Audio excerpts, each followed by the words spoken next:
Hello everyone, hello, good afternoon everyone. एक बार जरा मुझे कंफर्म कर दे ऑडियो वीडियो आप लोगों को क्लियर हो रही है या फिर नहीं।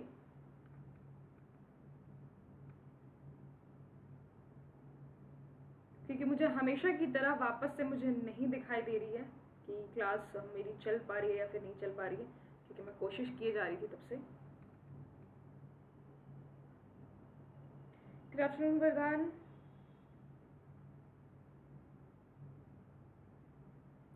चलो बढ़िया, ऑडियो वीडियो जो है वो दोनों के दोनों बिल्कुल क्लियर है। आगे बढ़ते हैं।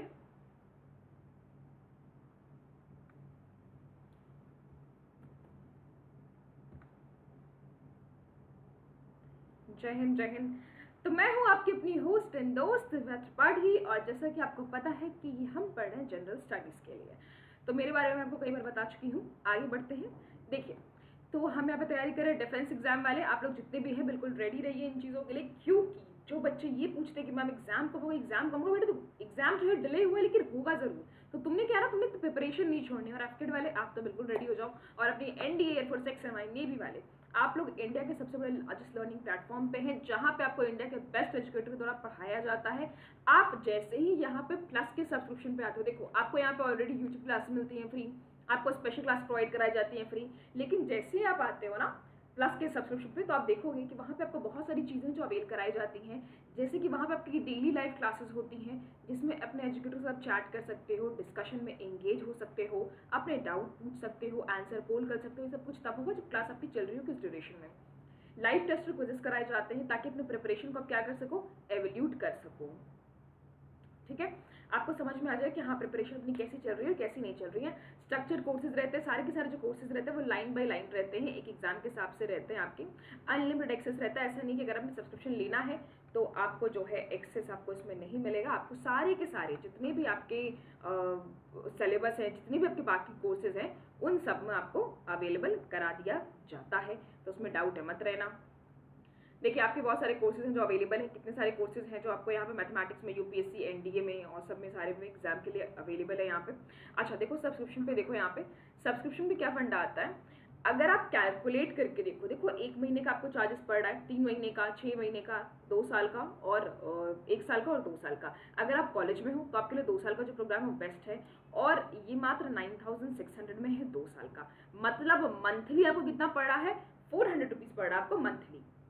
अगर तुम ऐसे कैलकुलेट करके देखो कि तुम्हें पर सब्जेक्ट के लिए कितना देना पड़ रहा है, तो तुम्हें समझ में आएगा कि कितना, इससे ज्यादा और नहीं हो सकता है अप्रोक्स। अगर तुम देख लो तो एक सब्जेक्ट के लिए तुम्हें कितना कम पड़ रहा हो। तुम्हें यहाँ पे तुम्हारे एग्जाम से रिलेटेड जितने भी सब्जेक्ट्स हैं, उन सारे सब्जेक्ट की क्या होगी, यहाँ पे पढ़ाई होगी। तो तुमने जब भी सब्सक्रिप्शन लेना है तो तुमने मेरा कोड इस्तेमाल करना है, दिव्या मैम का, यू विल गेट 10% ऑफ। चलिए आगे बढ़ते हैं। अच्छा एक सेकेंड रुक जाओ, मैं आज एक सेकेंड।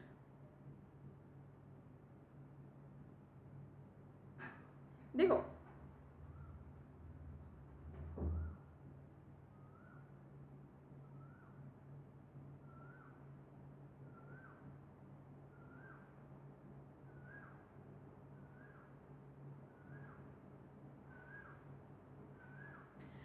सीधी सी बात है, आज हमने कहा था कि आज हम जितने भी हमारे सिलेबस है, हम उनको आज डीपीएसपी का जो हमारा जो भी सिलेबस है उसको हम आज कंप्लीट करेंगे। अब मुझे एक बार चैट पढ़ लेने दो।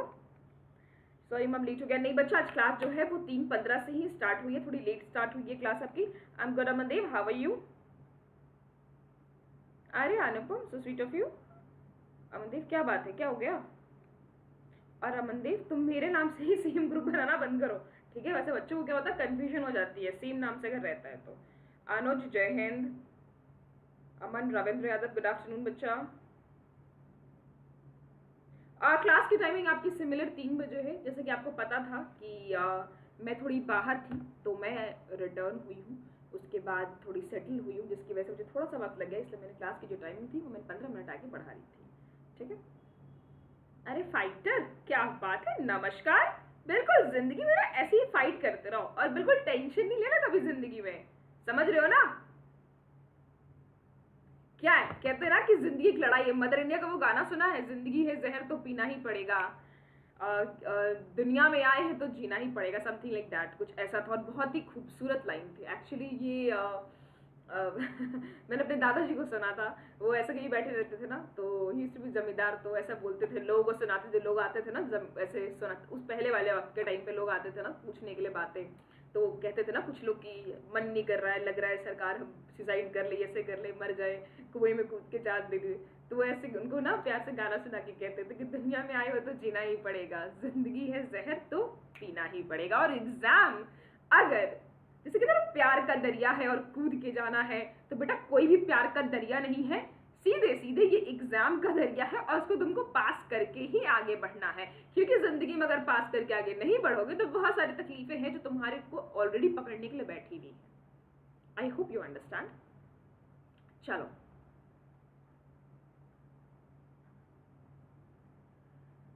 अच्छा, तो आज हमने आप स्मार्ट बोर्ड पढ़ाई है, जीपीएसपी के लिए इमेज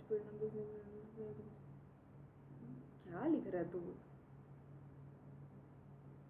मैम जय भीम की न्यू स्टूडेंट्स, जय भीम। दुनिया में ऐसे लव कर लो तुम लोग, इन्हें जो ड्रामेबाजी होती है ना वो कभी खत्म नहीं होती। चलो क्लास को स्टार्ट करते हैं। तो आज हमने आर्टिकल 45 से लेके, यार इस साइड है, मैंने 45 लगा के रखा, इधर मैंने इसको डिवाइड कर दिया था, गांधीयंस को अलग कर दिया था, जो बाकी है उसको अलग कर दिया। गांधीयंस में कौन कौन से आते हैं फिलोसफी में, तीनों फिलोसफी के हिसाब से मैंने अलग अलग किया हुआ था, ठीक है। सुनो, तो जैसा कि मैंने तुम्हें बताया था कि आज हमने कहां से कहां तक कवर करना है। आज हमने आर्टिकल 45 से लेके आर्टिकल 51 तक कवर करना है। थोड़ा सा समझते हुए पढ़ेंगे, टॉपिक बोरिंग नहीं है, और मेरी क्लास को समझने के लिए आपको पहले की जो वीडियोज हैं वो आपको देखनी पड़ेंगी, ठीक है। जब तक आप सीक्वेंस से वीडियोस नहीं देखेंगे, अगर आप सोचते हैं कि हवा हवा में मैंने क्लास ले लेनी है तो पॉलिटिक्स समझ में आ जाएगी, तो बेटा वो नहीं है। मैंने कहा ना, इट्स अ पावर गेम, इसको बहुत सही तरीके से अगर पढ़ोगे तो बहुत कुछ सीख पाओगे।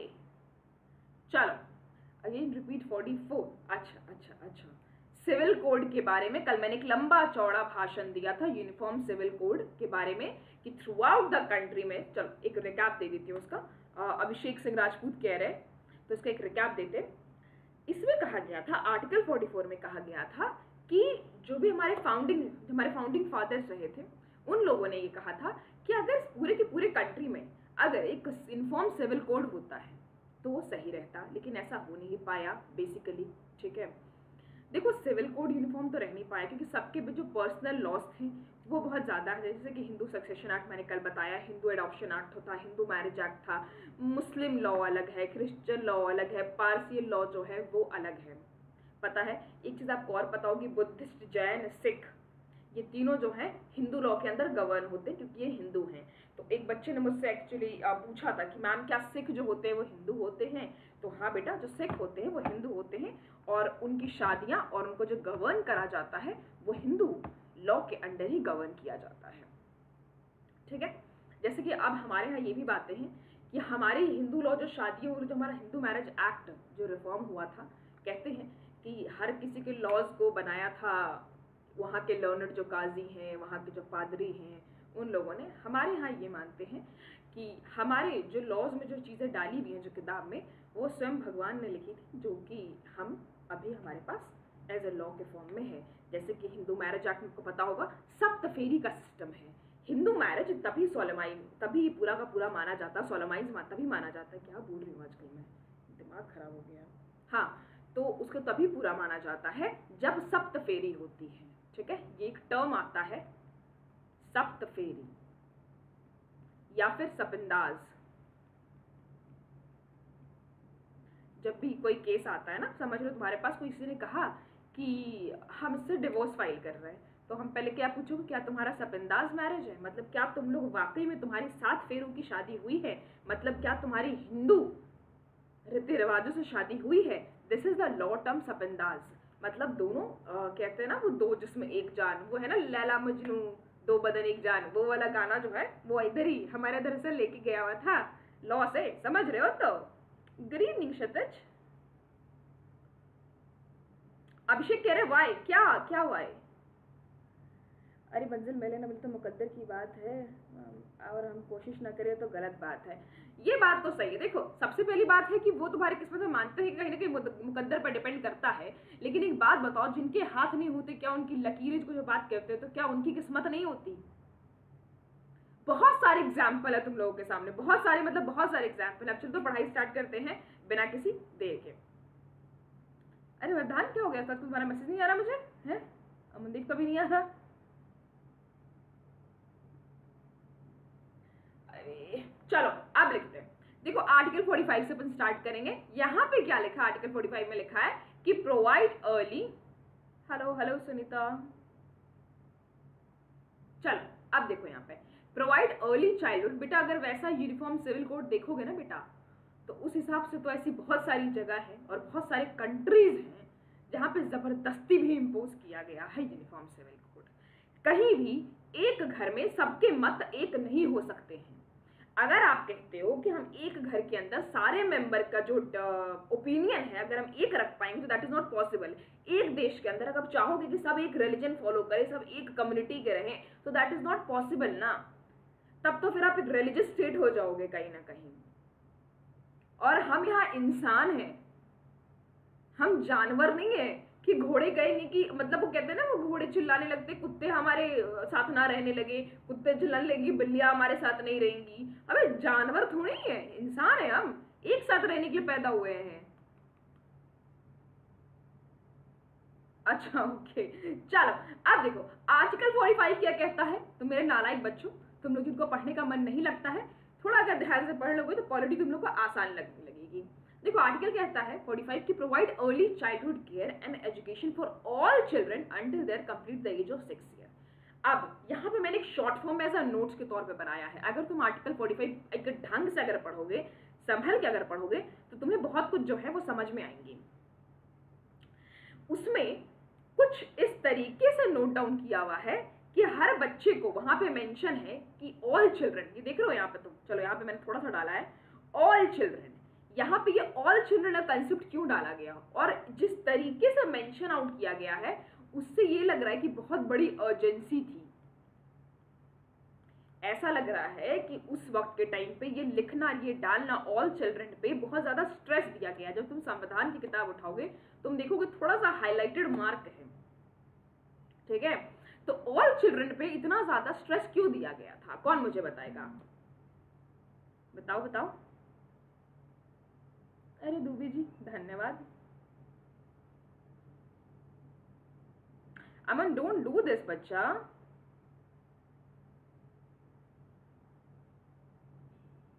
अब सुनो, यहाँ पे उस वक्त के टाइम पे देखो बेटा, सबसे पहली चीज तो क्या थी, जातिवाद बहुत ज्यादा था, ठीक है। जातिवाद, भेदभाव बहुत ज्यादा था। जैसे कहते थे ना कि वो मंदिर में प्रवेश नहीं कर सकता, वो मस्जिद में प्रवेश नहीं कर सकता, वो गिरजाघर में नहीं जा सकता, वो घर नहीं चढ़ सकता, ठीक है। तो कुछ ऐसी चीजें बना दी गई थी, अनटचेबिलिटी वाली चीजें, जो कि मैंने आपको, अब देखो, अब तुम पॉलिटी पढ़ने का सही तरीका देखना, जो लोग समझ पाएंगे तुम तब एक अलग ही लीग में चले जाओगे। अब कनेक्ट करो, जैसे ही मैंने यहाँ पे एक वर्ड निकाला, मैंने तुमको बताया था ना पॉलिटी और लॉ पढ़ने का तरीका इज काइंड ऑफ और बिल्कुल सिमिलर। कैसे हम इसको तोड़ के और कनेक्ट करके पढ़ते हैं। जब यहाँ पे ऑल चिल्ड्रन लिखा है तो मैंने कहा कि यहाँ पे अर्जेंसी हुई हुई थी। रिमेंबर, जब मैंने कहा था वुमेन के बारे में कि वुमेन को मैटरनिटी लीव मिलती है, तो हमने उसको कहाँ से कनेक्ट किया था? लेबर लॉ से कनेक्ट कर दिया था। कोई भी चीज के बारे में जब कोई भी कानून बनता है तो मैंने क्या बताया? पहली चीज मैंने आपको दो चीज बताई है डीपीएसपी के बारे में, कि डीपीएसपी जो पूरा निचोड़ लोगे तो दो चीज निकलती है। पहली ये कि जस्टिस इज पैरामाउंट, और दूसरी क्या, जितने भी लॉ बनेंगे वो सब कंसिस्टेंट होने चाहिए डीपीएसपी के साथ। Understood this point? तो जब हम यहाँ पे बात कर रहे थे ऑल चिल्ड्रन के बारे में कि सारे बच्चों का अधिकार होगा एजुकेशन पे, तो अब तुम फंडामेंटल राइट से करेक्ट कर दो इसको फटाक से, झट से। अनटचेबिलिटी वाला मुद्दा हुआ करता था कि जब बाकी के जब बच्चे जाते थे वहां पढ़ने के लिए, ये लॉ यहाँ से क्यों निकाल के बनाया गया, यहाँ से क्यों डाला गया? आर्टिकल 21 किसको किसको याद आ रहा है अभी मुझे जरा बताओ, और मुझे कनेक्शन कौन बताएगा अभी? अब एक कोई बच्चा मुझसे बस पूछो कि मैम 21A कैसे है, जो नहीं पूछेंगे वो मुझे बताएंगे इसका आंसर। अब अर्जेंसी इतनी तेज थी कि लोग जो थे, ऐसा भेदभाव था कि बस इनके जमींदार के बच्चे पढ़ेंगे, अच्छा ये अमीर आदमी है, बिजनेसमैन है, इसके बच्चे पढ़ेंगे. So it will continue with the right to equality because in that case Article 17 defined with untouchability. Very good, very good. वरदान.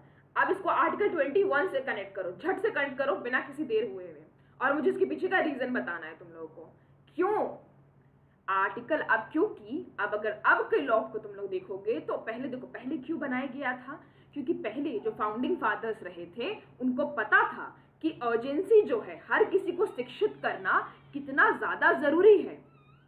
अब जब हमारी गवर्नमेंट इसको जब फंडामेंटल भी जब बनाया, जब राइट टू एजुकेशन भी जब बना दिया गया, तो उस चीज को क्यों डाला गया, what was the reason behind it, क्या कहा गया, राइट टू लाइफ को कनेक्ट किया गया था राइट टू एजुकेशन के साथ. इसलिए मैंने आर्टिकल 21A का जिक्र किया. हाउ, क्योंकि राइट टू लाइफ को कनेक्ट किया गया राइट टू एजुकेशन के साथ. कोई भी जिंदगी, अब वो जिंदगी जो है ना बेटा बेकार है, जिस जिंदगी में आपके पास नॉलेज नहीं है, ज्ञान नहीं है. अच्छा एक चीज और मैं ऐड करना चाहूंगी, ज्ञान के साथ साथ कुछ समझदारी भी होती है, सिर्फ किताबी ज्ञान नहीं होते हैं सब कुछ, बहुत सारी चीजें होती हैं, संस्कार होते हैं, मोरल पुलिसिंग होती है.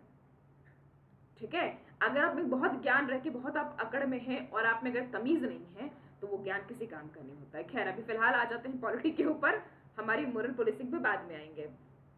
तो यहाँ पे क्या कनेक्ट किया गया कि इसको डिग्निटी से कनेक्ट कर दिया. एजुकेशन को किससे कनेक्ट कर दिया, एजुकेशन लेना एक चॉइस, डिग्निटी से कनेक्ट कर दिया गया कि आपकी चॉइस है, क्या आप डिग्निटी से जीना चाहते हो जिंदगी में, क्या आप क्या करना चाह रहे हो. एजुकेशन अगर आप नहीं लोगे, yes, moral social ethical values.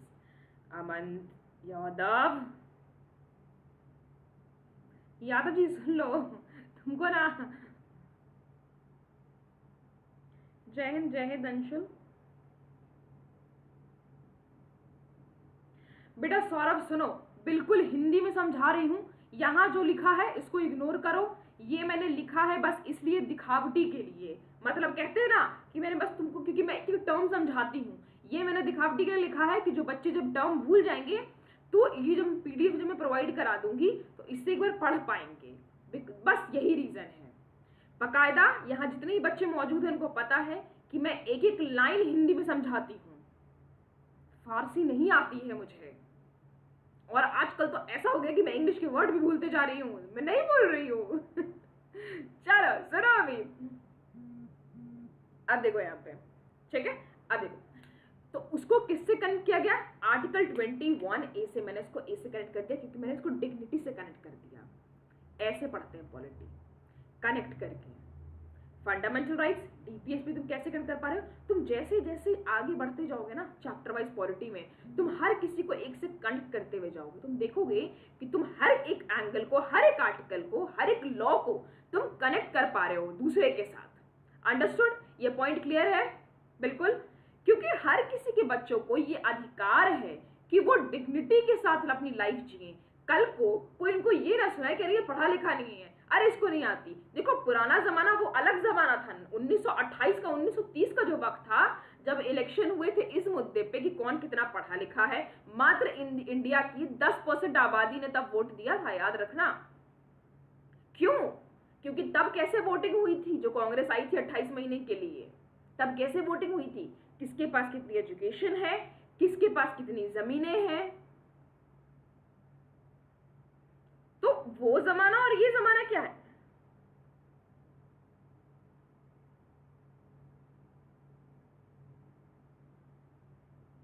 ठीक है, बात आई समझ. वो जमाना और ये जमाना क्या है, बहुत बहुत डिफरेंट है. अच्छा, जिन बच्चों को यहाँ पे क्लास में आके फालतू चीजें करनी है, प्लीज मेरी क्लास से मत आइए. मेरी क्लास से 5-10 बच्चे रहेंगे, लेकिन वो जेन्युइन बच्चे, पढ़ने वाले बच्चे रहेंगे.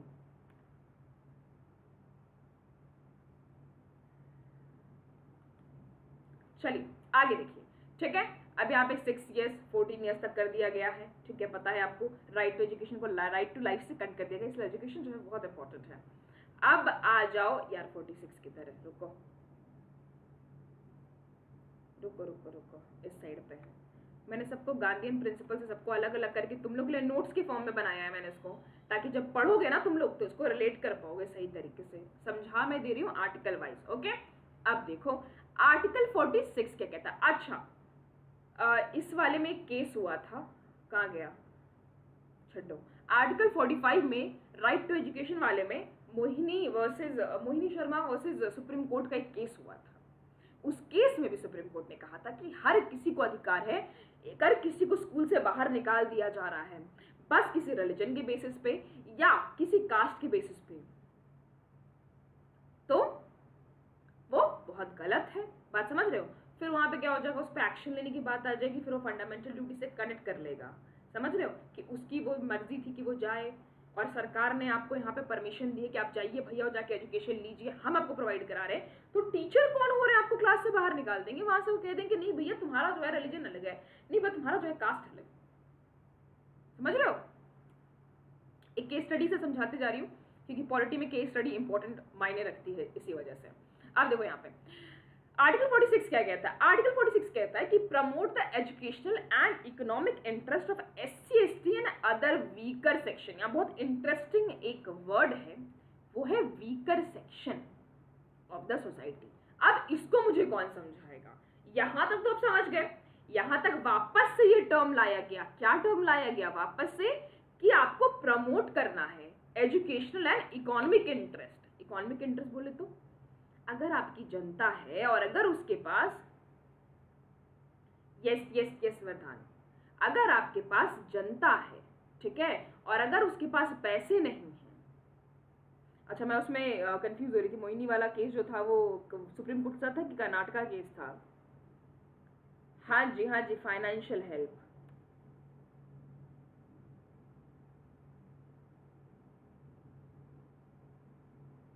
चलो अरे इग्नोर करो, छड्डो, मुझे पढ़ाना है और तुम्हें पढ़ना है, सीधी सी बात है।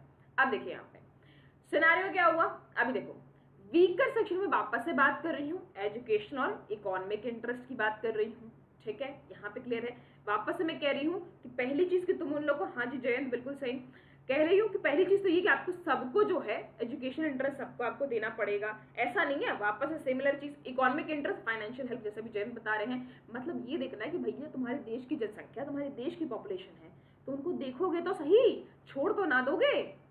याद है कल ही मैं बता रही थी राइट टू वर्क का राइट, पिछले वाले आर्टिकल के बारे में राइट टू वर्क के बारे में मैं बता रही थी। राइट टू वर्क में कौन सा केस हुआ था? आई गेस मैंने कल बताया था तुम लोग को, या मैं लास्ट का बताना मैं भूल गई थी। मुंबई म्युनिसिपल कॉर्पोरेशन का केस हुआ था। उस केस में कोर्ट ने कहा था, जो कहा था कि रेडी वाले को कोर्ट ने उसकी फेंक दी थी और कहा था कि नहीं तुम यहाँ नहीं लगा सकते हो, अपनी रेडी जो है जो ठेला है तुम यहाँ नहीं लगा सकते हो। तो उसने कोर्ट से अपील करी थी कि मेरा राइट टू लाइफ है। तो कोर्ट ने उसको कहा था कि बेटा संविधान ढंग से पढ़ो, तुम्हारा राइट टू वर्क जरूर है, सॉरी राइट टू वर्क है, लेकिन राइट टू जरूर है, लेकिन तुम्हारा जहां मन करेगा तुम वहां जाके रेडी नहीं लगा लोगे, तुम वहां जाके ठेले नहीं लगा, तुम वहां जाके टपरी नहीं बैठा लोगे, तुम्हें एक पर्टिकुलर जगह में जाके बैठाना होगा। लेकिन हाँ, ये जिम्मेदारी जो है ये सरकार की बनेगी कि सरकार अगर तुम्हें वहां से हटा रही है तो सरकार तुम्हें एक दूसरी जगह जरूर देगी जो सिक्योर जगह होगी, जो बाकियों के को डिस्टर्ब ना करे। तो सरकार तुम्हें एक जगह देगी, किसके अंडर? राइट टू वर्क के अंदर, ठीक है। अब उसके बाद अगर सरकार तुमको नहीं देती है रेडी लगाने के लिए, ठेले लगाने के लिए जगह नहीं देती है, तुमको हटा भी देती है, तो तुम क्या कर लोगे? कुछ नहीं, क्योंकि सरकार फिर वहां पे कहेगी कि बाबू जाओ जाके डीपीएसपी पढ़ो, वहां पे लिखा है विद इन माई कैपेसिटी। अगर मैंने कह दिया कि अभी मेरे पास जगह नहीं है, जब जगह होगी तो मैं आपको प्रोवाइड करा दूंगा। अंडरस्टूड? राइट टू वर्क वाला। सिमिलरली यहाँ पे भी इनको राइट टू वर्क के साथ साथ ये देखना जरूरी है कि क्या खाने के लिए है।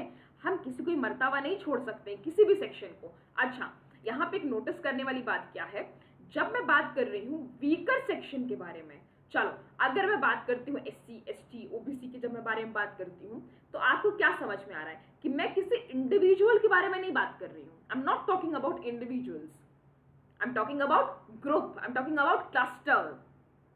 समझ रहे हो? तो जब मैं वीकर सेक्शंस की बात करी, देखो कोई आदमी 6 फीट का लंबा तगड़ा भी हो सकता है, बिल्कुल, कोई आदमी पतला भी हो सकता है, कोई आदमी बिल्कुल एकदम बॉडी बना के भी हो सकता है, कोई आदमी पतला हो सकता है। तो क्या उस हिसाब से वीकर सेक्शन उसको बनाएंगे कि जो पतला उसको वीकर सेक्शन कह देंगे? है ऐसा होता है? जय हिंद भूषण।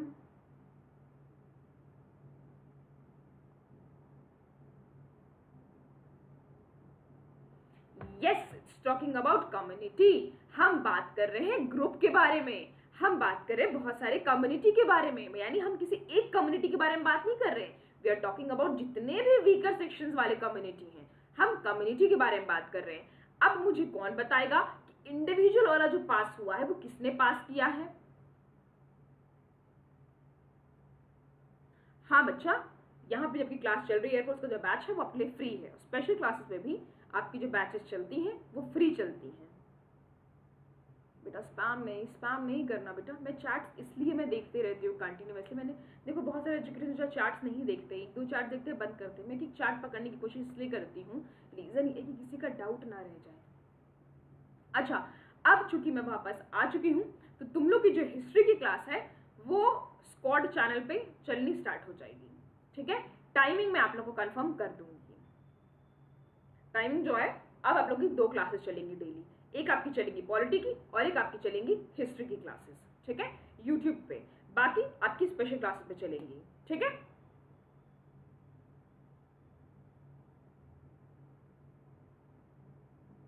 चलो बढ़िया। अभी नरेंद्र मोदी की गवर्नमेंट ने जो पास किया था, जिसमें दर्जा दिया गया था इकोनॉमिकली बैकवर्ड क्लासेस, सॉरी दिमाग से निकल रहा था, ई याद था, ये था इकोनॉमिकली बैकवर्ड क्लासेस।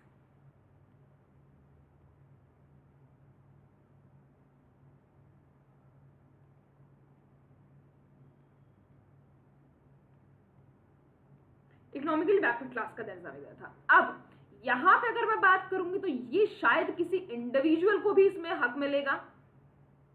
समझ पा रहे हो? ये मैंने किसी यहाँ पे ग्रुप की बात नहीं करी गई है। यहाँ पे किसकी बात करी गई थी? यहाँ पे बात करी गई थी किस चीज की?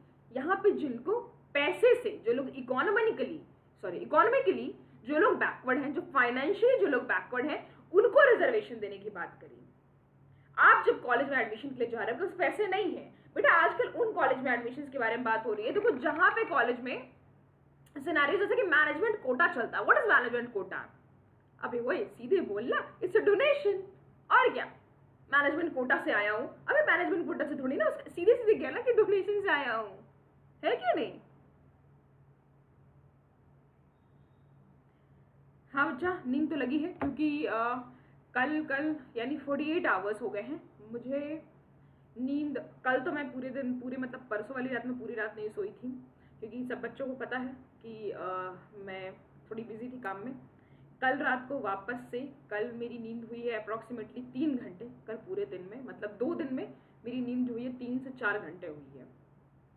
और आज ट्रैवलिंग में वापस लौट रही थी तो वापस से नहीं हो पाई है इसी वजह से।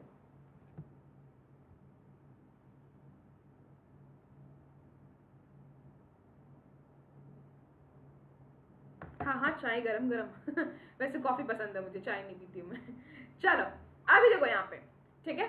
और सरकार की जिम्मेदारी और क्या बनाई गई, और क्या लिखा गया है कि उनको प्रोटेक्ट करना, किससे? सोशल इनजस्टिस से और एक्सप्लॉयटेशन से। किसकी जिम्मेदारी बनती है? सरकार की जिम्मेदारी बनती है ना। अब क्या तुम उसको कनेक्ट कर पा रहे हो फंडामेंटल राइट से? हाँ या ना? इस आर्टिकल को क्या तुम कनेक्ट कर पा रहे हो? Cocoa Cola P low. हाँ बेटा बिल्कुल मत पियो, कोल्ड ड्रिंक वगैरह जो उसको एकदम अवॉइड करना। पीने में अच्छा लगता है, शुगर कंटेंट देख लो, और इतना घटिया होता है, इतना उसका कॉम्पोजिशन भी ढंग से अगर देख लोगे ना, बड़ी गंदी चीज होती है। और कुछ कुछ रेस्टोरेंट्स तो ऐसे वाले चलाते हैं सिनारियो कि दूध और पेप्सी को मिला के पीजिए, भाई वो तो और बवाल मचा देगा तुम्हारी बॉडी में। कभी कभी ना थोड़ा बहुत पढ़ाई कर लेना चाहिए, सच्ची में वाकई वाली चीज है।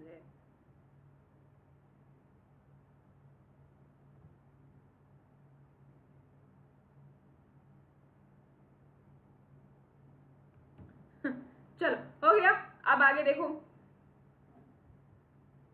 यहाँ पे देखो, अब बात कर रहे हैं आर्टिकल 47 के बारे में बात करते हैं। मैम का नंबर दो,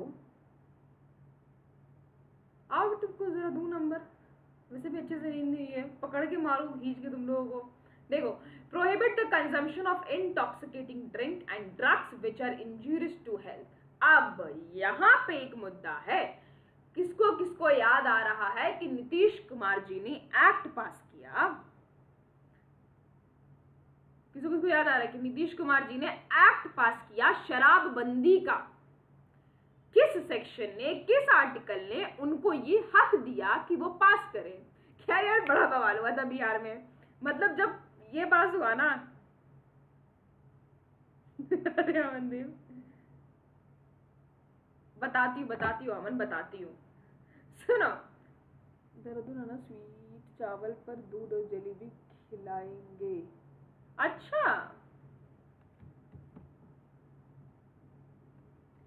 यस वर्धन, एब्सोल्यूट राइट, तुम तो बिल्कुल रेडी हो गए हो।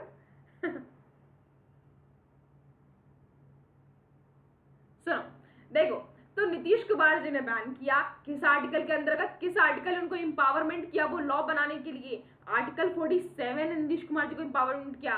ये सबसे पहले कहाँ हुआ था याद है? मुंबई वाला सिनारियो, हाँ, जो पास हुआ था। गुजरात में भी टोटली बैन है भैया। गुजरात में चीज बड़ी अच्छी लगती है, गुजरात में ना नॉनवेज भी नहीं से मिलता, मतलब दूर में जाके कहीं नॉनवेज मिलता है, मतलब एकदम परफेक्ट जगह है। एमपी में वही है, हाँ, न्यू भोपाल में, भोपाल गई हूँ मैं, तो न्यू भोपाल में वैसा चलता है, हाँ, वेज वाला सिनारियो, तो मेरे लिए सही है अप्रोक्सीमेटली। हाँ, बाकी लोग प्लीज बुरा माने, ये जनहित में जारी नहीं था, ये मेरी पर्सनल ओपिनियन थी, दैट्स इट। अरे अमन अमन अमन यादव, एक तुम बात बताओ अमन यादव, तुमने मेरे ही ग्रुप के नाम से तुमने ग्रुप बनाया है और बड़ी चालू यार, तुम मुझे उसमें ऐड भी कर रहे हो। ऐसे पता है मैं 3-4 ग्रुप में ऐसे मैं देख रही हूँ सिमिलर नाम के साथ मैं एडेड हूँ। अब बताओ ऐसा हो चलता है? हाँ, नहीं सौरभ, अच्छा, अगर आप सबके कमेंट्स अगर नहीं देखूंगी तो क्या हो जाएगा? आपके जितनी भी डाउट्स है, कंफ्यूजन है, वो क्या हो जाएगा? छूट जाएगा, है कि नहीं? सुनो, तो जब वहां बिहार में जब हुआ था सिनेरियो यार, सबको क्या चढ़ी थी ना, समझ रहे हो?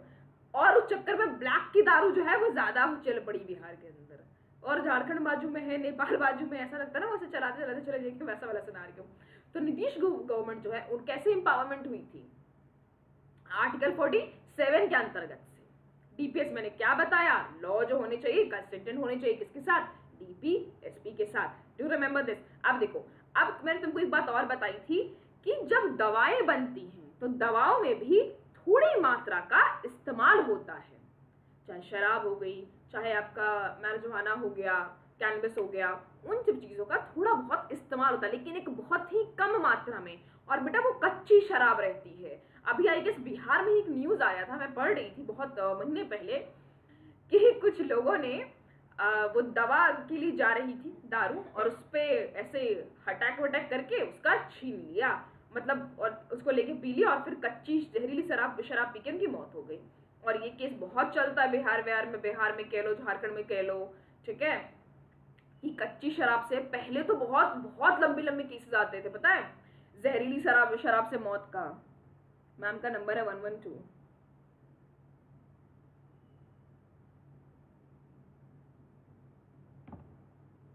ठीक है, अब मैम को फेमस कर दूंगा। बेटा सुनो, अगर मैं सही से अगर मैं पढ़ाई करा रही हूँ तो ऑब्वियसली बच्चे पसंद करेंगे, पता है बच्चा सौरभ। मैम एक डाउट है, इकोनॉमिकली बैकवर्ड क्लासेस को मनी की बेसिस पे डिफाइन किया जाता है ना कास्ट बेसिस पे? इकोनॉमिकली मारूंगी, कास्ट के बेसिस पे नहीं डिवाइड करा जाता, कास्ट के बेसिस पे एससी एसटी है, ओबीसी है। इकोनॉमिकली, इकोनॉमिक क्या होता है बे? हैं? आओ तुम जरा ऑफलाइन क्लास में। चौहान मार खाओगे बेटा। इसको ना पैसे के बेसिस पे कहा जाता है, जिनके पास पैसे कम है, मेरे पास भी कम है, इकोनॉमिकली बैकवर्ड क्लासेस, ठीक है। तो किन्हों कहा जाता है? जिनके पास पैसे कम है। बात आ रही समझ में? क्लियर हो रहा है पॉइंट? एससी एसटी के बारे में जब मैं बात कर रही हूँ और ओबीसी के बारे में बात कर रही हूँ, तब मैं बात कर रही हूँ कास्ट डिविजन के बारे में बात कर रही हूँ। अंडरस्टूड? चलो अब आगे सुनो मेरी बातों को। तो देखो क्या हुआ था कि कच्ची शराब रहती है, अब लोग क्या कहते हैं उसको ऐसे उठाए। एक बार तो सैनिटाइजर देख रही थी कि किसी ने सैनिटाइजर पी लिया पूरा का पूरा, दारू नहीं मिल रही थी, शराब नहीं मिल रही थी, तो भैया ठेके हुए की सारे बंदुए पड़े, तो क्या कर लो, पूरे पी लो उठा के एक बार में सिंपली। आ भाई कुछ भी, लेकिन कहीं ना कहीं पता जाने दो। कहते हैं ना कि जितने मिडिल क्लास फैमिली है वो ज्यादा सुधरे हुए हैं, जितना हाई क्लास में चले जाओगे वहां पे कल्चर बन गया है। कि ये क्या होता है, वोडका पियोगी, ये कौन ऑफर करता है वोडका, अरे जूस लेके आओ भैया, जूस पिलाओ, ये क्या कि वोडका ले लो, ऐसा होता है कहीं? तो देखो इसीलिए कहा गया है कि प्रोहिबिट कर दिया गया है इंटॉक्सिकेटिंग ड्रिंक को और ड्रग्स को which are injurious to health. देखो इसीलिए जब आप पढ़ोगे, हाँ बच्चों सौरभ स्पेशल प्रोविजन की डिमांड करते हैं आप के लिए यूपीएससी में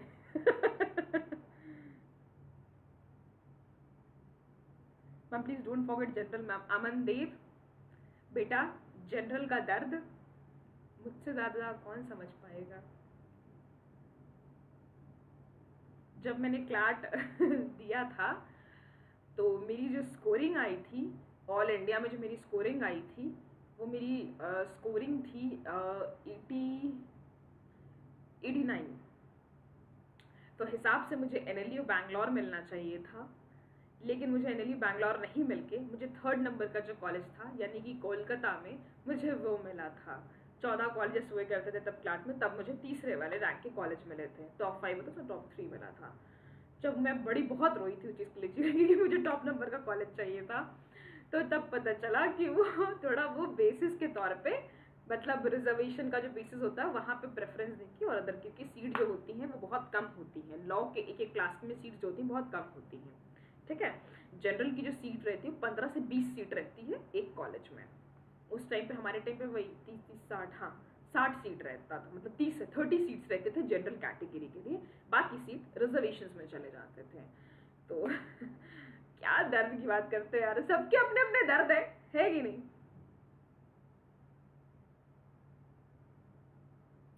अब चलो आगे बढ़ते हैं। यहाँ पे देखो क्या कहा गया कि हम कंजम्पशन को, इंटॉक्सिकेटिंग ड्रिंक को बैन करते हैं, जो भी ड्रग्स जो भी इंजूरियस है हेल्थ के उसको बैन करते हैं। अच्छा पिछले साल एक मुद्दा था जो कि कोर्ट में ये डाला हुआ था, जिसमें ये कहा जा रहा था कि गांजा वगैरह जो होता है ना, क्या उसको लीगल कर देना चाहिए इंडिया में या फिर नहीं करना चाहिए। फिर तो मुद्दा पड़ा रह गया। लास्ट 1.5 साल हो गया ऑलमोस्ट उस मुद्दे को।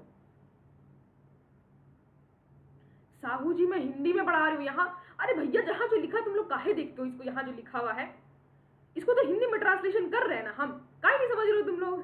सुनो आर्टिकल 48 के बारे में क्या कह रहे हैं, आगे तुम लोग को जितने भी मिलेंगे सब आगे हिंदी में लिखे हुए हैं। रुको देख रहे हो हैं, देखो यहाँ पे देखो आर्टिकल 48 के बारे में बात करी। अच्छा ये आर्टिकल, इसमें बहुत बवाल है, बहुत सारे केसेस हुए हुए हैं इस पे, ध्यान से समझना इस चीज को। आर्टिकल 48 में कहा गया है prohibit the slaughter of calves and other milch and draught cattle and to improve their breeds। इसको सही तरीके से समझना।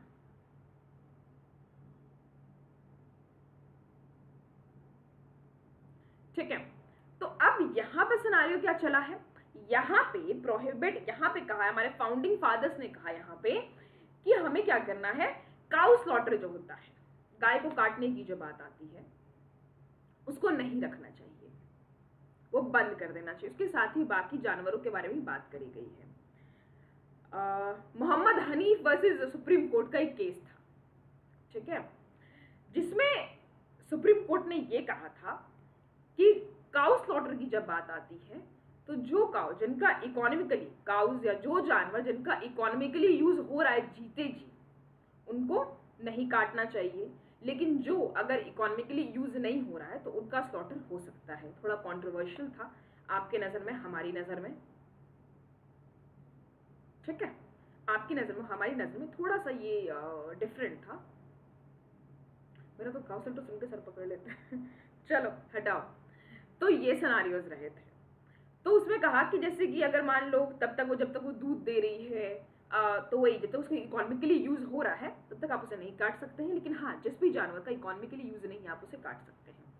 बाद में इसी वर्डिक्ट को आई गेस 2005 में कुरैशी केस हुआ था, मुझे फर्स्ट नेम मुझे याद नहीं आ रहा है, Qureshi case versus supreme court का हुआ था, जिसमें अगर किसी को याद हो तो मुझे एक बार बता देना कमेंट सेक्शन में। उसमें सुप्रीम कोर्ट ने कहा था कि नहीं, इकोनॉमिकली यूज सिर्फ ऐसे नहीं देखा जा सकता कि वो दूध दे रही है तभी हम उसको नहीं काटेंगे, और अगर वो दूध देना बंद कर रही है और अगर कोई उसको लेके चला जाता है और उसका काउ का स्लॉटर करता है तो उसको वैलिड माना जाएगा। ऐसा नहीं हो सकता है, क्योंकि जब वो उसको काउ डंग जो हो रहा है, जब वो गोबर से बनते हैं ना, बहुत सारे ईंधन बनते हैं, आपको पता होगा, ठीक है। काउ यूरिन जो होता है, कहता ना पीते हैं लोग तो बहुत सारी जो चीज़ें होती हैं वो ठीक हो जाती। तो कहीं ना कहीं हर एक चीज़ उसकी इकोनॉमिकली जब तक यूज़ हो रहा है तो हर एक चीज़ इकोनॉमिकली यूज़ में काउंट करी जाएगी।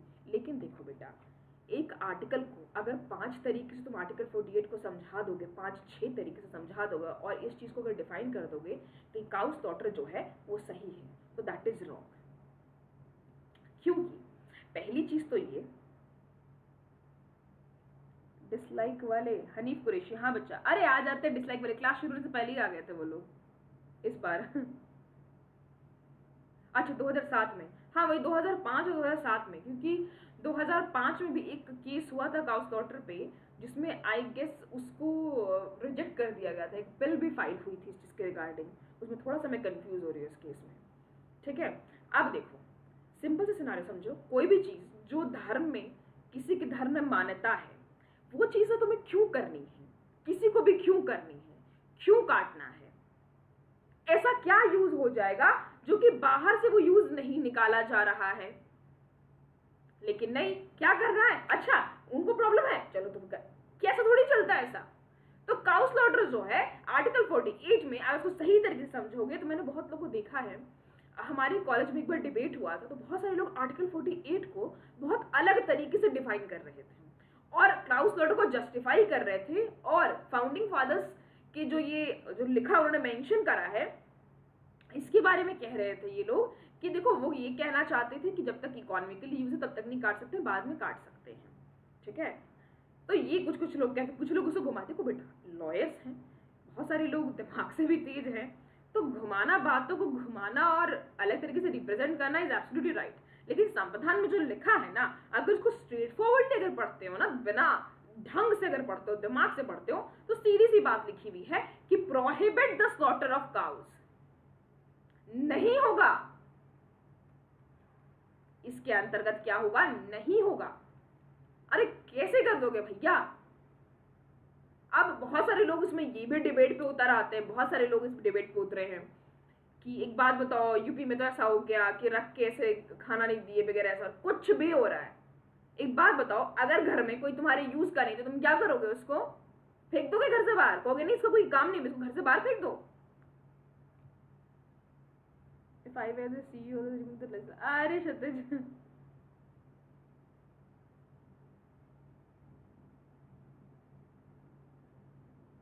यस, इंडिया में फिलहाल काउ स्लॉटर जो है बैन है बेटा। बैन सिर्फ आज नहीं, ये बहुत सदियों से ही इसके बारे में प्रोहिबिट कर दिया गया था, लेकिन लोगों को समझ में नहीं आता है और जस्टिफाई करने वाले लोग जो है वो बहुत ज़्यादा है, आप हम इन सब में से। तो चीज़ों को अगर सही ढंग से अगर पढ़ा जाए तो बिल्कुल ही काउ स्लॉटर हो गए। और बाकी जानवरों के बारे में भी कहा गया है कि जो लोग इकोनॉमिकली यूज़ के लिए हैं उनको आप स्लॉटर नहीं कर सकते हैं। ठीक है, राइट टू लाइफ एनिमल्स के लिए भी वैलिड है ना।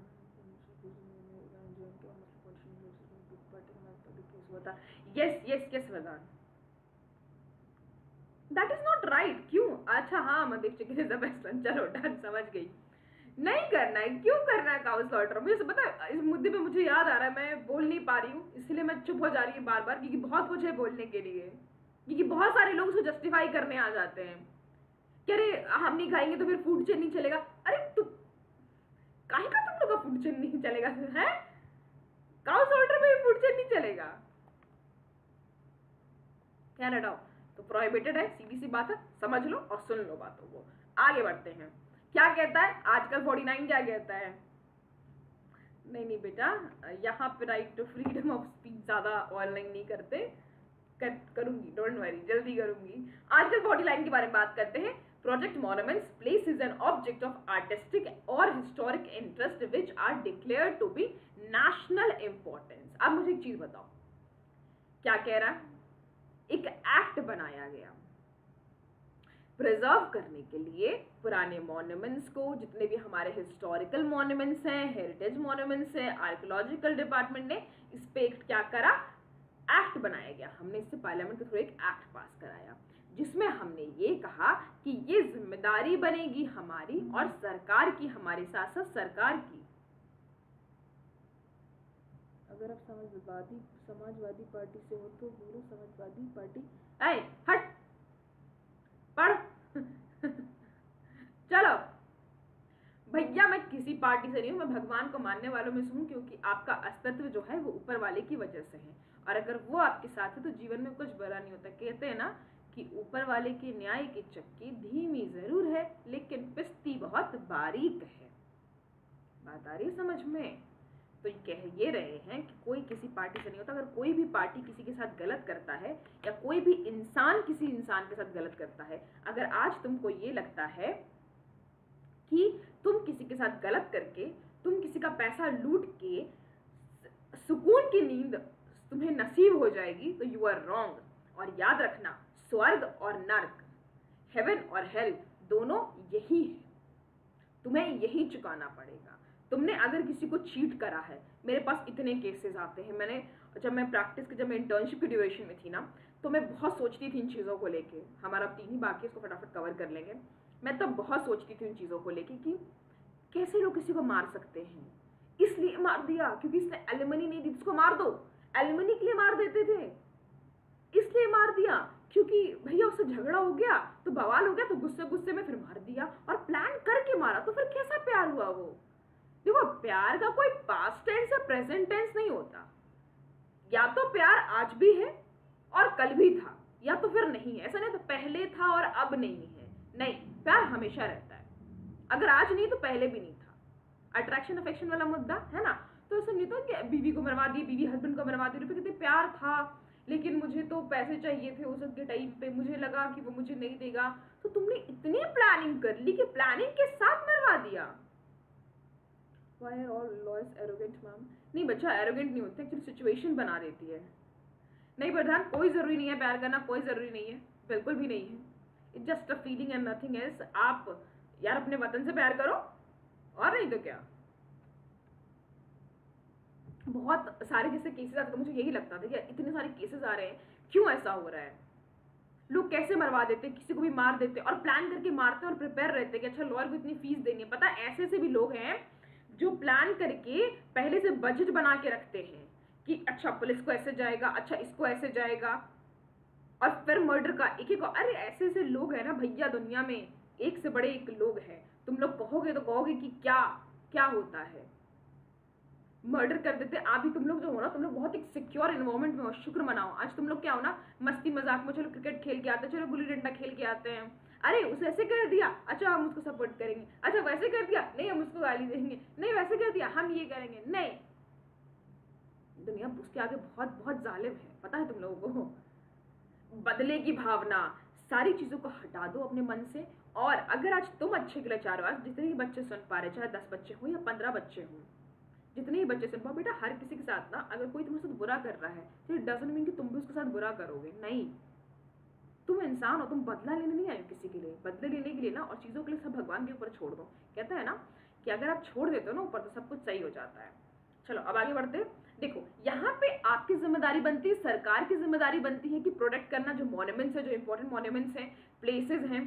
अब बहुत सारी जगह को हमने क्या हेरिटेज साइट भी डिक्लेयर कर दिया है, पता होगा आप लोगों को।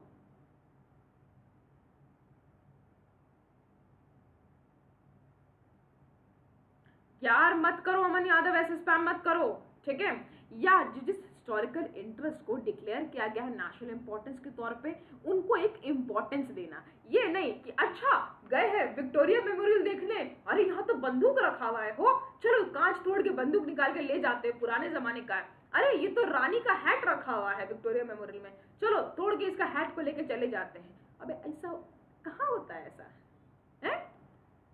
तो प्रोटेक्ट करना ये एज अ रिस्पॉन्सिबल सिटीजन आपकी भी जिम्मेदारी बनती है। एक्चुअली आप ही लोग की जिम्मेदारी बनती है, क्योंकि नहीं आप लोग की नहीं, गवर्नमेंट की बनती है। क्यों बनती है?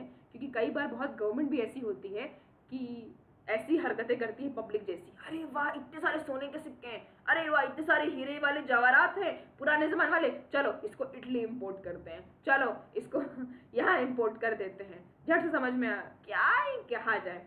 तो सबको प्रोटेक्ट करना, सबकी वैल्यू रखना, जितनी भी आर्टिस्टिक चीजें उनकी वैल्यू रखना, ये नेशनल इंपॉर्टेंस में इसकी जिम्मेदारी बनती है सबकी, ठीक है।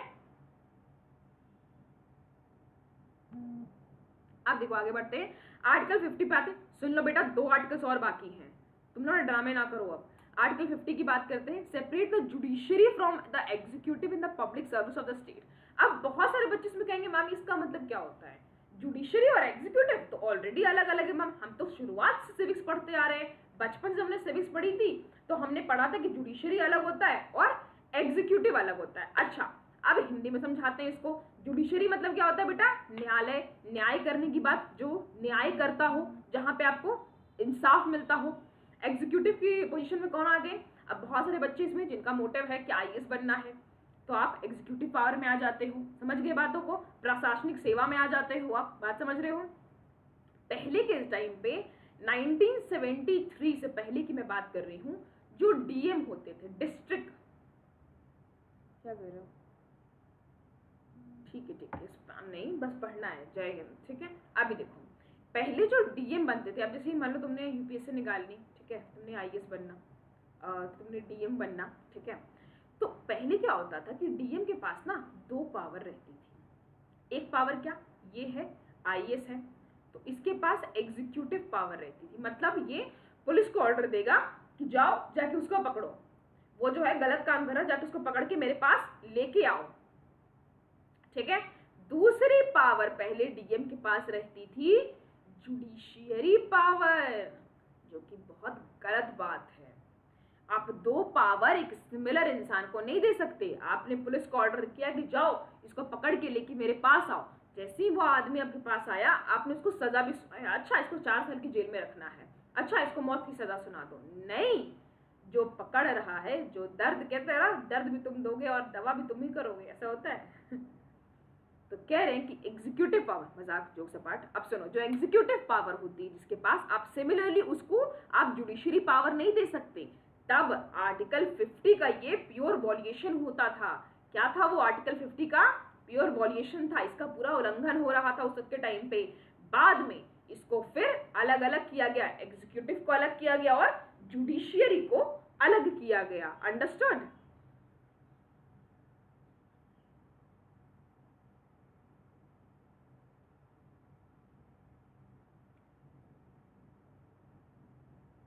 अच्छा ठीक है, हो गया, सबकी बातें हो गई। Ma'am voice is not clear, Ashish ऐसे टाइम पे मत बोलो कि ma'am voice is not clear, क्योंकि इतना चिल्लाने के बाद अगर वॉइस क्लियर नहीं है, किसको किसको वॉइस क्लियर नहीं गई इतना समझाने के बाद, यही होता है। बच्चे आपको अप्रिशिएट कर देते हैं तो सब सही हो जाता है। बच्चे बोलते मैम नहीं आ रही आवाज़, मैम नहीं आ रहा है, ऐसे नहीं हो रहा है वैसे, तो मन डाउन हो जाता, बोलते जा, ऐसा कैसे हो गया। क्लियर और बढ़िया, क्लियर है अंशुल, अमनदेव, बढ़िया, चलो।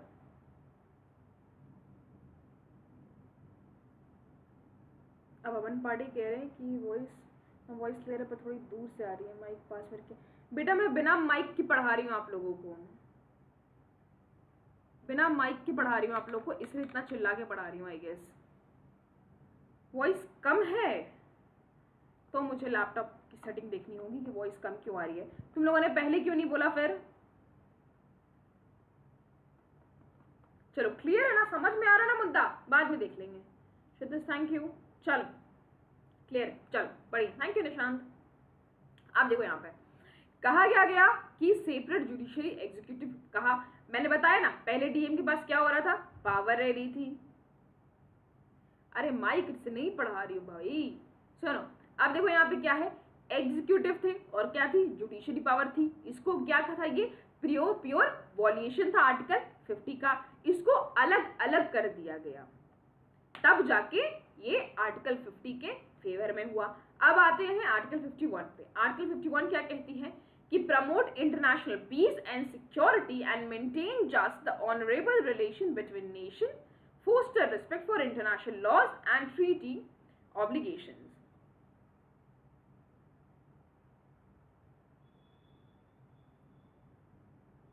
चलो ठीक है, चलो अब देखो यहाँ पे इसका एक सीधा सीधा मतलब है, आर्टिकल 51 में हमारे फाउंडिंग फादर्स ने हमें ये बताने की कोशिश करी थी कि तुम लोगों को गवर्नमेंट जो है उसको इंटरनेशनल पीस बना के रखना होगा, सिक्योरिटी बना के रखनी होगी और एक ऑनरेबल रिलेशन बना के रखना होगा। ऐसा नहीं कर सकते हो कि अच्छा तुम मेरे दुश्मन हो, हम तुम पे आके बम मारेंगे, चलो हम तुम्हारे यहाँ परमाणु बम गिरा गिरा देंगे, हम ये कर देंगे, वो नहीं। डिप्लोमेटिक जो फैसले होते हैं ये इन सब का रिजल्ट होते हैं, इनका ही रिजल्ट है डिप्लोमेटिक डिसीजंस जितने भी आते हैं, these are the result of these things. हाँ बच्चा, हिंदी में पीडीएफ कर दूंगी।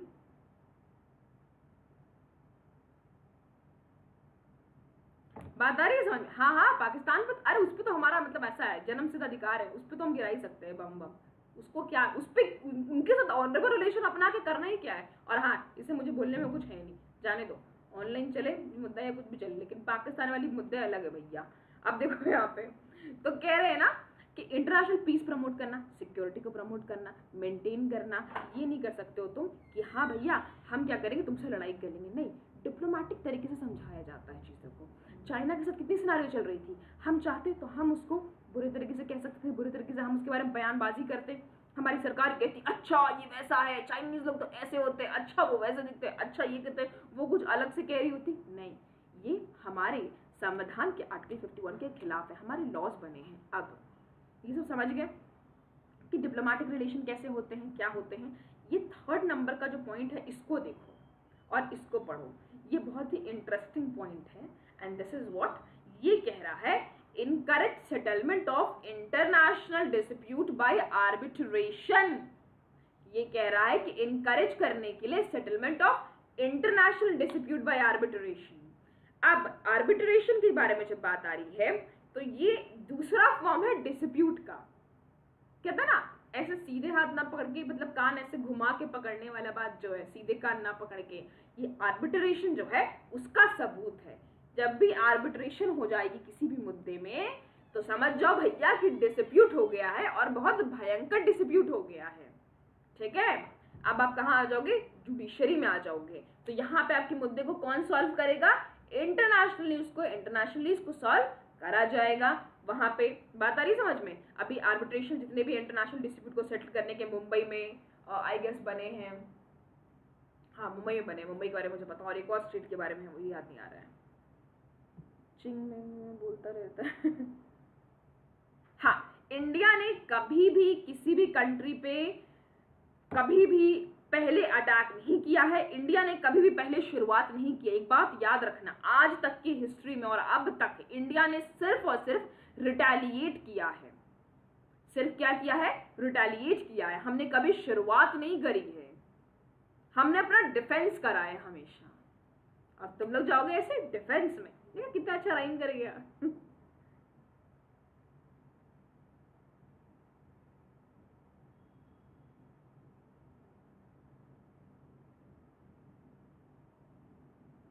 चलो, तो आज की जो क्लास है, हाँ हाँ ब्रह्म चलो, आज की जो क्लास है यहाँ पे हम खत्म अभी नहीं करेंगे क्योंकि कुछ और आपके लिए बाकी है। चलो, बड़े दिन लोगों की जल्दबाजी रहती है ना क्लास खत्म होने की। सुनो, बैठो यहीं पे शांति से, कोई कहीं नहीं हिलेगा यहाँ पे। देखो देखो बाय अंशुल, आ इधर आ एक बार बोला नहीं कि आज की जो क्लास है बस सारे बच्चों की मैम बाय वो नहीं होता स्कूल में कि अच्छा बाय बाय, एक बार बेल हल्की सी बजी नहीं कि सब लगातार उठ के भाग जाते थे क्लास से। देखो, DPSP, what are the new DPSP added by 42nd amendment act 1976। नए डीपीएसपी के बारे में कौन कौन से थे, जो 42वां जो अमेंडमेंट हुआ था इंदिरा गांधी सरकार के दौरान जो हुआ था 1976 के टाइम पे, कितने थे, आर्टिकल 39, देखो मैंने नोट्स उसी हिसाब से बनाए हैं, याद रखना। Article 39, article 39A, article 43A, article 48A, ठीक है। ये सारे कब लाए गए थे, इंदिरा गांधी जी के अमेंडमेंट द्वारा लाए गए थे। यहाँ पे मैंने कुछ फैक्ट्स के बारे में बताया है कि टोटली अगर हम बात करेंगे directive principle of state policy के बारे में निचोड़ेंगे तो क्या कहता है कि जस्टिस इज पैरामाउंट। दूसरा क्या कहता है कि डीपीएसपी जो है लॉ से कंसिस्टेंट होना चाहिए, ठीक है। अब देखो 86 अमेंडमेंट एक्ट जो है, जो कि 2002 में चेंज कर दिया गया subject matter article 45 and made elementary education of fundamental right under article 21A। इसके बारे में ही मैं बात कर रही थी आपसे, रिमेंबर, क्लियर है। यहाँ पे मैंने समझाया है उस चीज को। अब देख पा रहे, मैं आपको जो पीडीएफ है मैं आपको टेलीग्राम पे प्रोवाइड करा दूंगी ताकि आपको समझ में आ जाएगा।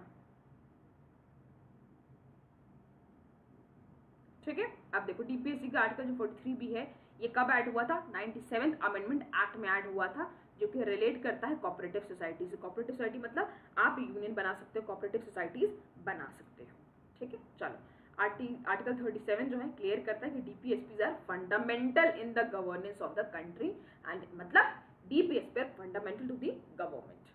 ठीक है, अब आगे बढ़ते हैं। हाँ सॉरी ये पढ़ लो line, that it shall be the duty of the state to apply these principle in making laws। मैंने बताया ना, हमेशा लॉ बनाते वक्त आपको डीपीएसपी को ध्यान में रखना है। अब देखो यहाँ पे it has no legal force, it is illogically arranged. कुछ लोगों ने क्रिटिसिज्म के बारे में बता रही हूँ, इस पे क्या क्या क्रिटिसिज्म आया था, लोगों ने क्या क्या क्रिटिसिज्म इसको दिया था, कहा था कि तो इलॉजिकल अरेंज्ड है, it is conservative in nature है, प्रोड्यूस है कॉन्स्टिट्यूशन कॉन्फ्लिक्ट, सेंटर और स्टेट के बीच में कॉन्फ्लिक्ट करा सकता है, ऐसा कहा गया था इसके बारे में। अब अगर कहेंगे कि क्या कॉन्फ्लिक्ट वाकई में हो सकता है फंडामेंटल राइट और डीपीएसपी में, तो इसके लिए हम एक फेमस केस पे आ जाएंगे, जिस केस के बारे में मैंने आपको बताया था, चंपाकम दोरीराजन केस 1951 का बताया था आपको मैंने, जब फर्स्ट अमेंडमेंट पास हुआ था इसकी वजह से। याद है, जवाहरलाल नेहरू की सरकार ने फर्स्ट अमेंडमेंट पास किया था। मैंने वापस कह रही हूँ, आपको मेरी वीडियो ऐसे हवा में समझ में नहीं आएगी। पॉलिटी ऐसा नहीं है कोई भी मूवी का आधा सीन देखोगे और अच्छा कनेक्ट कर लोगे, अच्छा पहले प्यार मोहब्बत हुआ होगा फिर दोनों ने ऐसे कर लिया, ऐसा नहीं बेटा, बॉलीवुड की मूवी ना चल रही है समझ रहे हो।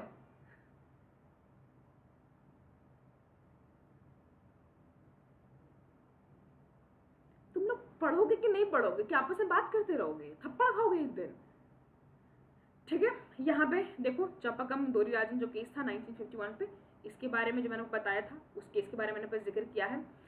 गोकलनाथ केस जो हुआ था 1966 में, उसके बारे में मैंने आपको बताया था कि पार्लियामेंट ने 24वां अमेंडमेंट किया था इसकी वजह से, इस केस की वजह से। ठीक है, जो इंपॉर्टेंट पॉइंट्स हैं बस मैंने केस स्टडी के साथ यहाँ पे डाल दिए हैं ताकि तुम लोगों को समझने में आसानी हो जाए। ठीक है, the famous Keshavananda Bharti case जो हुआ था, ये देखो यहाँ पे बात आई थी कि सुप्रीम कोर्ट ने रूल्ड आउट कर दिया था 31C का जो एक सेकंड प्रोविजन था, उसको सुप्रीम कोर्ट ने रूल्ड आउट कर दिया था और ऐड कर दिया था 25th अमेंडमेंट एक्ट। गोकलनाथ का जो केस हुआ था 1967 के दौरान पे, उसको अनकॉन्स्टिट्यूशनल कह दिया गया था। ठीक है, remember this. The most famous case this well also Minerva mills case. एक बार हाथ रेस करना किसी को पता है इस केस के बारे में।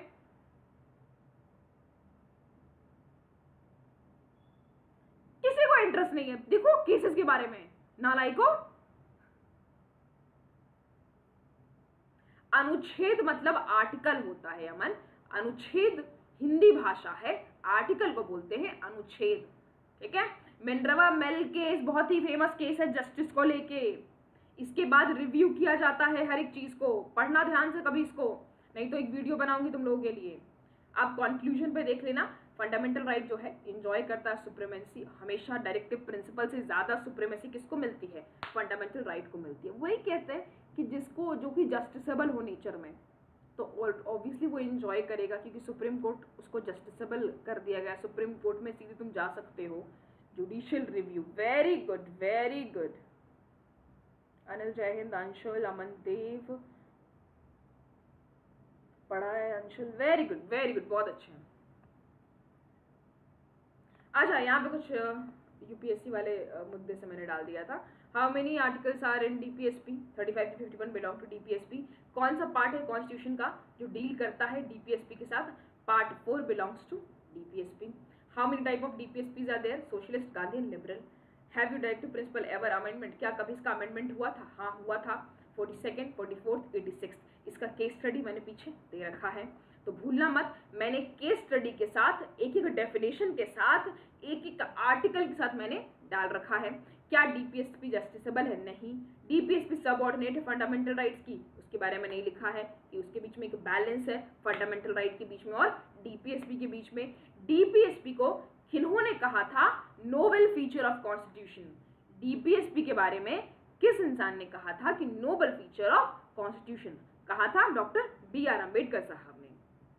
ठीक है, अब देखो डीपीएसपी कहाँ उसका मोटिवेशन फाउंड होता है? इरिश होम रूल मूवमेंट से। Do remember this. अगर रीसेंट डेवलपमेंट की बात करेंगे डीपीएसपीज में, तो क्या क्या रीसेंट डेवलपमेंट हुई है?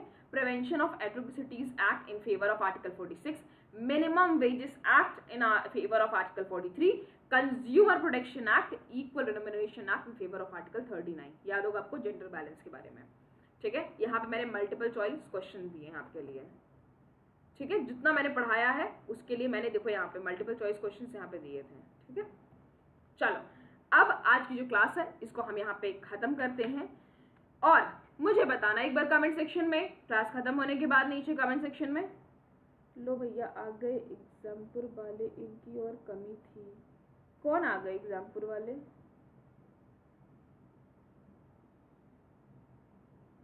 सुनो देखो, सीधी सी बात है मेरा बच्चा, एक चीज समझना आप लोग कि बेटा मुझे किसी भी चीज़ से कोई मतलब नहीं है, आप जिस भी जगह के बारे में बात करें, मेरा मुद्दा आपको पढ़ाना, मैंने हमेशा बोला है। मुझे चाहे मैं किसी भी चैनल पे मैं पढ़ा रही हूँ, आपको पढ़ाना मेरा मेन मुद्दा है, राइट। एक बार मुझे कमेंट सेक्शन में बताना अरे मत करो ओवर क्लास, किंग ऑफ शायरी, तुम पहले अपना नाम लिखो। देखो क्लास आपको डीपीएसपी का जो कंसेप्ट है, जो बहुत सारे बच्चे कहते हैं मैम बोरिंग लगता है, बोरिंग लगता है, मुझे कमेंट सेक्शन में क्लास ओवर को एक बार नीचे से लिख देना, बताना जरूर कि डीपीएसपी आप लोग को हमारी क्लास से, जितनी भी अब तक क्लास चली, क्या उससे आपको डीपीएसपी अच्छे तरीके से समझ में आया, क्या आपका एक एक कंसेप्ट इसमें से क्लियर हुआ या नहीं हुआ, ठीक है। चलिए अब मैं वीकली टेस्ट लेने वाली हूँ, वीकली मॉक टेस्ट लेने वाली हूँ, नालायकों जिसका कम मार्क्स आया, सच बता रही हूँ, डंडे से मारूंगी, पकड़ के छित्तर लगाऊंगी। चलो bye bye, take care everyone. तो मिलते हैं आप लोगों से अब नेक्स्ट क्लास में। हाँ आज रात को स्पेशल क्लास होगी आपकी, 6 बजे नहीं हो पाएगी क्योंकि अभी 4:30 बज चुके हैं, 2 घंटे में क्लास क्रिएट नहीं हो सकती है। हाँ पहले बहुत बोरिंग था, अब कमेंट सेक्शन में बताना। चलो तब तक के लिए bye bye, take care everyone. चलो रात को मिलते हैं आप लोगों से स्पेशल क्लास में।